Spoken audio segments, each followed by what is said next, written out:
RSS ನೋಂದಣಿಗೆ ಪದೇ ಪದೇ ಆಗ್ರಹಿಸ್ತಾ ಇದ್ದ ಪ್ರಿಯಾಂಕಾ ಖರ್ಗೆ ಇದೀಗ ಗೃಹ ಸಚಿವ ಆಗ್ತಾ ಇದ್ದಾಗೆ RSS ಸರಸಂಘ ಚಾಲಕ ಮೋಹನ್ ಭಾಗವತ್ಗೆ ನೇರವಾಗಿ ಪತ್ರ ಬರೆದಿದ್ದಾರೆ. RSS ನೋಂದಣಿ ಮತ್ತು ಹಣಕಾಸಿನ ಮೂಲವನ್ನ ಪ್ರಶ್ನಿಸಿ ಸಮರ ಸಾರಿದ್ದಾರೆ. ಸಣ್ಣ ಕಿರಾಣಿ ಅಂಗಡಿಗೂ ನೋಂದಣಿ ಕಡ್ಡಾಯ ಇದೆ. RSS ಸಂವಿಧಾನಕ್ಕಿಂತ ಮೇಲ ಅಂತ ನೇರ ಸವಾಲ್ ಹಾಕಿದ್ದಾರೆ. ಸಾಲದ್ದಕ್ಕೆ ಉತ್ತರ ಕೊಡಬೇಕಿಲ್ಲ ಅಂದ ಮೋಹನ್ ಭಾಗವತ್ ಅವರಿಗೆ ಇಂಥ ಉಡಾಫೆ ಉತ್ತರ ಎಲ್ಲ ಬೇಡ ಅಂತ ವಾರ್ ಮಾಡೋ ರೀತಿಯಾಗಿನೇ ಕೆಲವು ವಿಚಾರಗಳನ್ನ ಪ್ರಸ್ತಾಪ ಮಾಡಿದ್ದಾರೆ.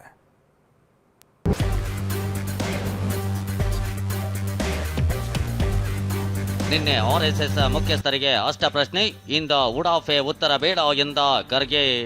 I don't need to respond. This is politics. ಉಡಾಫೆ ಉತ್ತರ ಕೊಡೋದಲ್ಲ. ಉತ್ತರ ಕೊಡೋಕ್ಕಾಗಲ್ಲ. ನಾವು ಯಾಕೆ ಉತ್ತರ ಕೊಡಬೇಕು ಅಂದ್ರೆ ಕೊಡಲೇಬೇಕು. ಹಿಂದೂ ಧರ್ಮ ನೋಂದಣಿ ಆಗಿಲ್ಲ ಎಂದ ಭಾಗವತ್, ರಾಮನ ಲೆಕ್ಕ ಹೇಳಿದ Kharge. Hindu dharma is not registered. Many things are not registered. ಧರ್ಮಕ್ಕೆ ಯಾರು ರಿಜಿಸ್ಟ್ರೇಷನ್ ಕೇಳ್ತಾ ಇಲ್ಲ. ಶ್ರೀರಾಮನೇ ಲೆಕ್ಕ ಕೊಡಬೇಕಾಗಿದೆ. ರಾಮನ ಲೆಕ್ಕ, ಈ ದೇಶದಲ್ಲಿ ಶ್ರೀರಾಮನೇ ಲೆಕ್ಕ ಕೊಡಬೇಕಾಗಿದೆ ಎಂದಿರೋ ಗೃಹ ಸಚಿವ ಖರ್ಗೆ RSSಗೂ ಲೆಕ್ಕ ಕೇಳಿದ್ದಾರೆ. ಸಣ್ಣ ಸಫಾಯಿ ಕರ್ಮಚಾರಿಗಳೇ ನೋಂದಣಿ ಮಾಡಿಕೊಳ್ಳುವಾಗ RSS ಸಂಘಟನೆ ನೋಂದಣಿ ಆಗಿಲ್ಲ ಏಕೆ? ನೋಂದಣಿ ಆಗಿದ್ರೆ ಕಾಗದ ಕೊಡಿ ಅಂತ ಸವಾಲು ಎಸೆದಿದ್ದಾರೆ. ಇಡೀ ರಾಷ್ಟ್ರದಲ್ಲಿ ಈ SIR ಬಂದಾಗ ಇವರೆಲ್ಲರೂ ಕುಡಿದು ಕುಪ್ಪಳಿಸ್ತಾ ಇದ್ರಲ್ಲ ನಿಮ್ಮ ಬಿಜೆಪಿಯವರು, ಕಾಗಜ್ ದಿಖಾಯೆ. ಈಗ ನಾವು ಕೇಳ್ತಾ ಇದ್ರೆ ಆಪ್ಗಾ ಕಾಗಜ್ ದಿಖಾಯೆ ಅಂದ್ರೆ ಇವ್ರಿಗೆ ಪ್ರಾಬ್ಲಮ್ ಆಗಿದೆ. ಹೌದು, ನಿನ್ನೆಯಷ್ಟೇ ಗೃಹ ಸಚಿವ ಪ್ರಿಯಾಂಕ್ ಖರ್ಗೆ RSS ಮುಖ್ಯಸ್ಥ ಮೋಹನ್ ಭಾಗವತ್ ಅವರಿಗೆ ಬರೆದಿದ್ದ ಪತ್ರ ಬಹಿರಂಗವಾಗಿತ್ತು. ಆ ಪತ್ರದಲ್ಲಿ RSS ನೋಂದಣಿ, ಟ್ಯಾಕ್ಸ್ ಸೇರಿದಂತೆ 8 ಪ್ರಶ್ನೆ ಕೇಳಲಾಗಿತ್ತು.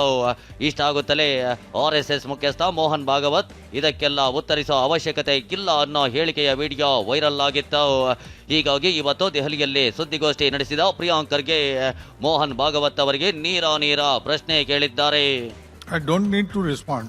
There are so many unregistered things going on. And we are not secretive. We are working on open ground.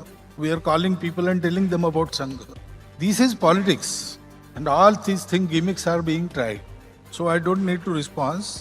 Sangha started in British times. And Sangha started as a public will. ಅವ್ರೇನು ಹೇಳ್ತಾರೆ, ನಮಗೆ ಏನು ಅವಶ್ಯಕತೆ ಇಲ್ಲ registration. ಉಡಾಫೆ ಉತ್ತರ ಕೊಡೋದಲ್ಲ. ಯಾವ paper ಇದೆ ತೋರಿಸ್ಬಿಡ್ಲಿ ನನಗೆ. ಬ್ಲಾಂಕೆಟ್ ಇಮ್ಯುನಿಟಿ ಕೊಟ್ಟಿದ್ದಾರಾ ಇನ್ಕಮ್ ಟ್ಯಾಕ್ಸ್ ಅಪೆಲೇಟ್ ಟ್ರಿಬ್ಯುನಲ್ ಅವರು? IT ದವರು ಕೊಟ್ಟಿದ್ದಾರೇನ್ರಿ ಬ್ಲಾಂಕೆಟ್ ಇಮ್ಯುನಿಟಿ ನಿಮಗೆ ಕಟ್ಟಬಾರ್ದು ಅಂತ? ನೋಡೋಣ. ಈಗ ಉತ್ತರ ಕೊಡೋಕ್ಕಾಗಲ್ಲ. ನಾವು ಯಾಕೆ ಉತ್ತರ ಕೊಡಬೇಕು ಅಂದರೆ ಕೊಡಲೇಬೇಕು. ಸರ್ಕಾರ ಕೇಳ್ತಾ ಇದೆ ಉತ್ತರ, ಪ್ರಿಯಾಂಕ್ ಖರ್ಗೆ ಕೇಳ್ತಾ ಇಲ್ಲ. Hindu dharma is not registered. Many things are not registered. Those who want to have funds from the government, they require registration. Government banned us twice, and that ban was released. So government knows. They banned RSS. That means they knew RSS is there. RSS is recognized. ಧರ್ಮಕ್ಕೆ ಯಾರು registration ಕೇಳ್ತಾ ಇಲ್ಲ. ಯಾವುದೇ ಧರ್ಮ ಇರ್ಬೋದು, ಬೌದ್ಧ ಧರ್ಮ ಇರ್ಬೋದು, ಜೈನ್ ಧರ್ಮ ಇರ್ಬೋದು, ಬೇರೆ ಯಾವುದೇ ಧರ್ಮ ಇರ್ಬೋದು, ಯಾರು ರಿಜಿಸ್ಟ್ರೇಷನ್ ಧರ್ಮಕ್ಕೆ ಕೇಳ್ತಾ ಇಲ್ಲ. ನಿಮ್ಮ ಸಂಘಟನೆ ಕೇಳ್ತಾ ಇದ್ದೀವಿ. ಏನಾದರೂ ಕೇಳಿದ್ರೆ ನೀವು ಧರ್ಮದ ಹೆಸರು ತರ್ತೀರಾ? ಧರ್ಮಕ್ಕೆ ಇದಕ್ಕೆ ಏನ್ರಿ ಸಂಬಂಧ? ಎಲ್ಲ ನಾನು ಹೇಳಿದ್ದೀನ ನೀವು ಧರ್ಮ ರಿಜಿಸ್ಟರ್ ಮಾಡ್ಕೊಳ್ಳಿ ಅಂತ. ಎಲ್ಲಿ ತೋರಿಸ್ಬಿಡಿ. Over 100 years, nobody told us that you must register. Our constitution, written constitution, is with the government. We have submitted it in 1950s. Therein government would have said, okay, all is well, but you have not registered. First register, then we will accept. They did not say that. So why should I respond? All this is politics, nothing serious. ನಮ್ಮ ದೇಶದಲ್ಲಿ ಶ್ರೀರಾಮನೇ ಲೆಕ್ಕ ಕೊಡಬೇಕಾಗಿದೆ. ಶ್ರೀರಾಮನ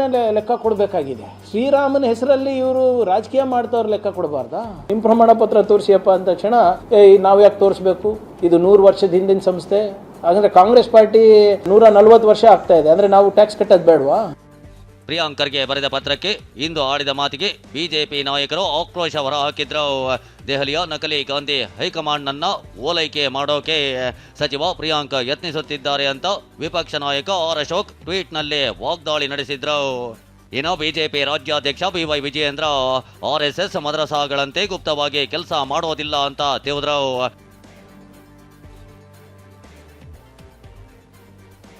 CT Ravi, Sunil Kumar, ಛಲವಾದಿ ನಾರಾಯಣ ಸ್ವಾಮಿ ಕೂಡ ಖರ್ಗೆ ವಿರುದ್ಧ ತಮ್ಮ ಸಿಟ್ಟು ಹೊರಹಾಕಿದ್ರು. ಇದಕ್ಕೆ ತಿರುಗೇಟು ಕೊಟ್ಟ ಖರ್ಗೆ ಬಿಜೆಪಿಯವರು RSSನ ಆಳು ಮಕ್ಕಳು ಅಂತ ಕುಟುಕಿದ್ರು.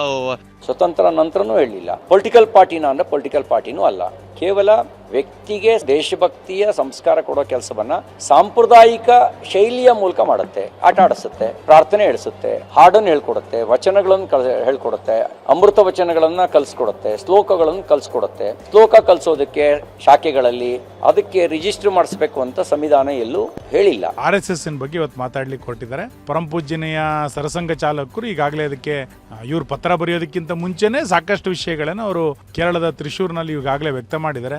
ಇನ್ನಾದರೂ ಮಾನ್ಯ ಪ್ರಿಯಾಂಕಾ ಖರ್ಗೆ ಅವರು ಅದನ್ನು ಚರ್ಚೆ ಮಾಡೋದನ್ನು ಬಿಡಬೇಕು. ಮೋಹನ್ ಭಾಗವತ್ ಅವರು ಉತ್ತರ ಕೊಟ್ಟಿದ್ದಾರೆ, ಅಲ್ಲಿಗೆ ಅವ್ರಿಗೆ ಉತ್ತರ ಸಿಕ್ತು ಅಂತ ನನಗೆ ಅನ್ಸ್ಕೊಳ್ತೇನೆ. ಈ ಉತ್ತರ ಸಿಕ್ಕದ ಮೇಲೆ ಯಾರ್ಯಾರು ಉತ್ತರ ಪಡ್ಕೊಂಡಿದ್ರು ಯಾರು ಬಾಯಿ ಬಿಚ್ಚಿಲ್ಲ ಇದುವರೆಗೂ. ಯಾಕೆಂದ್ರೆ ಪ್ರಶ್ನೆ ಕೇಳಿ ಗಾಂಪರ ದೊರೆಗಳಾಗಿದ್ರು ಅವರೆಲ್ಲ. ಈಗ ಗಾಂಪರ ದೊರೆಗಳ ಪಟ್ಟಿಗೆ ಪ್ರಿಯಾಂಕಾ ಖರ್ಗೆ ಅವರು ಕೂಡ ಸೇರ್ಕೊಂಡಿದ್ದಾರೆ. ಬಿಜೆಪಿ ಅವರು ವಿರೋಧ ಮಾಡೇ ಮಾಡ್ತಾರಲ್ಲ, ಅವ್ರ ಆಳ್ಮಕ್ಳಲ್ವಾ RSS ಆಳ್ಮಕ್ಳು ವಿರೋಧ ಮಾಡೇ ಮಾಡ್ತಾರೆ.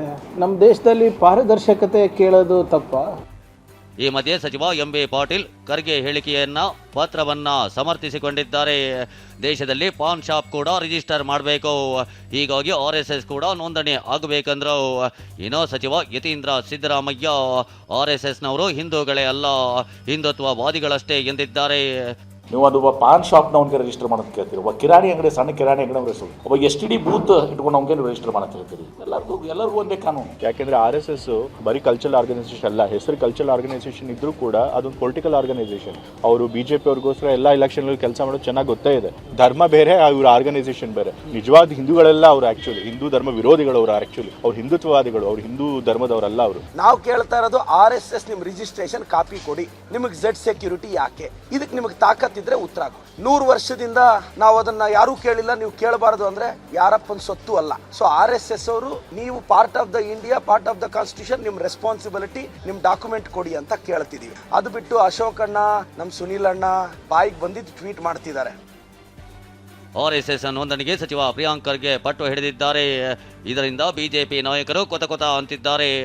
RSS ಪೊಲಿಟಿಕಲ್ ಪಾರ್ಟಿ ಅಲ್ಲ, ರಿಜಿಸ್ಟರ್ ಮಾಡೋ ಅವಶ್ಯಕತೆಯೇ ಇಲ್ಲ ಅಂತ ಕೌಂಟರ್ ಅಟ್ಯಾಕ್ ಮಾಡ್ತಿದ್ದಾರೆ. ಇತ್ತ ಕಾಂಗ್ರೆಸ್ನವರು RSS ಪೊಲಿಟಿಕಲ್ ಪಾರ್ಟಿ, ನೋಂದಣಿ ಮಾಡಿ ದಾಖಲೆ ತೋರಿಸಿ ಅಂತಿದ್ದಾರೆ. ಹರೀಶ್ ಜೊತೆ ಮಹೇಶ್, TV9 ನವದೆಹಲಿ.